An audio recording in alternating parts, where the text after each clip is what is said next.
नमस्कार, मैं अजय प्रताप। आप देख रहे हैं न्यूज ऑफ फतेहपुर। आइए रुक करते हैं खबरों की ओर। जनपद में अवैध नर्सिंग होमों का संचालन गांव से लेकर शहर में बड़े पैमाने पर हो रहा है। किसी न किसी नर्सिंग होमों में किसी न किसी की मौत का सिलसिला जारी रहता है। बदले में संचालक मौत का सौदा कर अपने दामन को दागदार होने से बखूबी बचा लेते हैं। स्वास्थ्य विभाग किसी की मौत पर ही जागता है और महज खाना पूर्ति करते हुए की गई कार्रवाई को बखान गाते नजर आता है। जबकि अगर स्वास्थ्य विभाग संजीदा हो जाए तो कितने अवैध नर्सिंग होमों का संचालन बंद हो जाएगा, कितनों की जिंदगी महफूज हो जाएगी। खैर, फतेहपुर के सदर कोतवाली क्षेत्र निवासी अनुज साहू की पत्नी को प्रसव होना था। मोहल्ले की ही रहने वाली जो अपना परिचय आशा बहू के रूप में अनुज को दिया, अनुज उसके कहने पर प्रसूता को जिला अस्पताल लेकर गया। प्रसूता को एडमिट करा दिया गया, मगर नॉर्मल डिलीवरी और ऑपरेशन के बीच जिला अस्पताल से पीड़ित इस बनावटी आशा बहू के चक्कर में फंस गई और इसके कहने पर पीड़ित प्रसूता को जिला अस्पताल से रेफर कराकर सदर क्षेत्र के मुस्लिम इंटर कॉलेज के समीप अपूर्वा नर्सिंग होम में प्रसूता को भर्ती कराया गया, जहां पीड़ित को पूरा विश्वास नॉर्मल डिलीवरी का दिलाया गया। पीड़ित से पैसे जमा कराए गए और सामान मंगाया गया। पीड़ित ने पूछा भी, मगर संतुष्ट जवाब नहीं मिला। आनन फानन में प्रसूता की डिलीवरी की तैयारी की गई। कभी नॉर्मल की बात पीड़िता से की गई तो कभी ऑपरेशन की बात। काफी समय बीत जाने के बाद प्रसूता ने एक बच्चे को जन्म दिया, मगर इस नर्सिंग होम में संसाधन के अभाव के कारण नवजात शिशु ने दम तोड़ दिया। देखते ही देखते परिजनों ने हंगामा काट दिया। हंगामा देख नर्सिंग होम के संचालिका सहित पूरा स्टाफ 9-2-11 हो गया। मौके पर पहुंची पुलिस और स्वास्थ्य विभाग की टीम जांच पड़ताल में जुट गई। स्वास्थ्य विभाग ने नर्सिंग होम पर कार्रवाई करते हुए सीज कर दिया, तो वहीं पुलिस ने संचालिका को हिरासत में लेते हुए पूछताछ में जुट गई। रिपोर्ट प्रवीण कुमार के साथ। ये क्या है पूरा मामला? यहाँ पर पता लगा मीडिया के माध्यम से कि डिलीवरी के बाद एक बच्चे की मौत हो गई है। तो ये जो चलाती है अशोक कुमारी है, ये रिटायर्ड स्टाफ नर्स है, जिला अस्पताल रिटायर्ड हुई है। तो डिलीवरी तो करा सकती हैं। अब बच्चे का तो पोस्टमार्टम कराएंगे। अगर बच्चा पहले से मरा हुआ पेट में मर गया तब तो उसी हिसाब से कार्रवाई, जैसे रिपोर्ट आएगी उस कार्रवाई की जाएगी। अस्पताल क्या अवैध रूप से चल रहा था? अस्पताल पंजीकृत है, पंजीकृत है, नॉर्मल डिलीवरी की पंजीकृत है। इसके पहले भी ये माँ हॉस्पिटल के नाम से संचालित था लोधीगंज चौराहे पे, उसमें भी बड़ी कार्रवाई की गई। उसके बावजूद भी इनको दी जाती है, कैसी दी जाती है मानता इनको? इससे पहले माँ संचालित रहा तो पुलिस की कार्रवाई हुई थी, लेकिन बाद में जब पुलिस की रिपोर्ट आई थी उसमें इनकी गलती नहीं थी। बच्चा कहीं और गया, बच्चा नहीं बना। जिले में बहुत से अवैध रूप से संचालित हैं अस्पताल, उस पर अभी तक आपकी कार्रवाई क्यों नहीं हो पा रही है?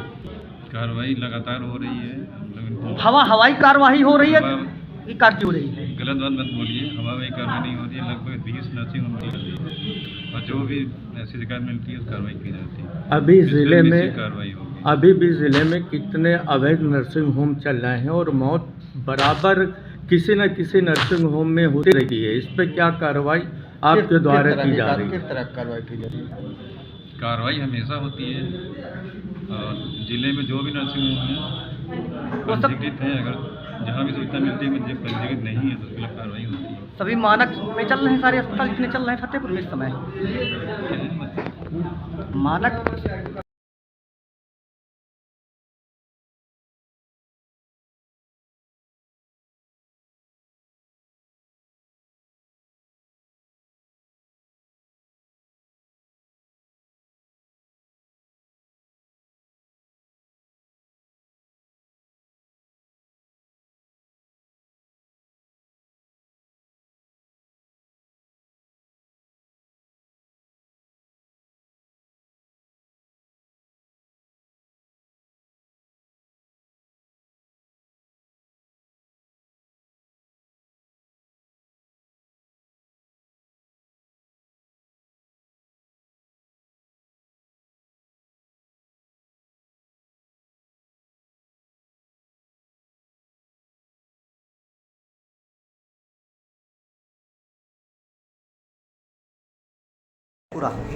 भैया मेरी मिसेज को नॉर्मल डिलीवरी होनी थी, ठीक है। नॉर्मल डिलीवरी के लिए मैं सरकारी अस्पताल में गया।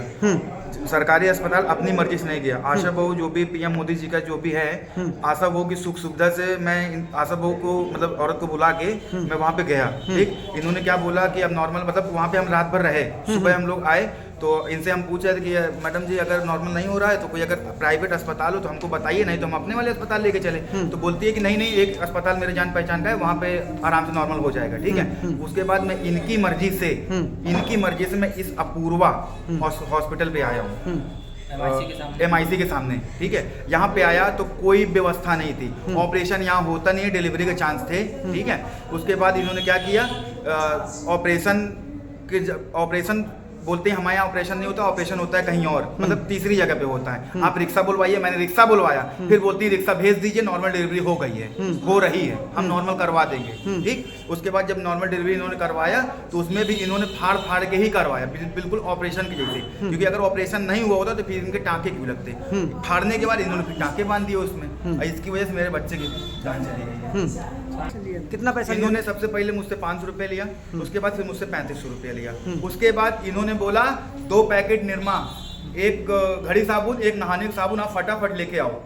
मैंने कहा ये क्या मैं जानना चाहता हूँ कि मतलब ये भी हॉस्पिटल में अलाउ है, मतलब लेके आना पड़ता है क्या? घर से निरमा, तेल, साबुन ये भी लेके आना पड़ता है क्या?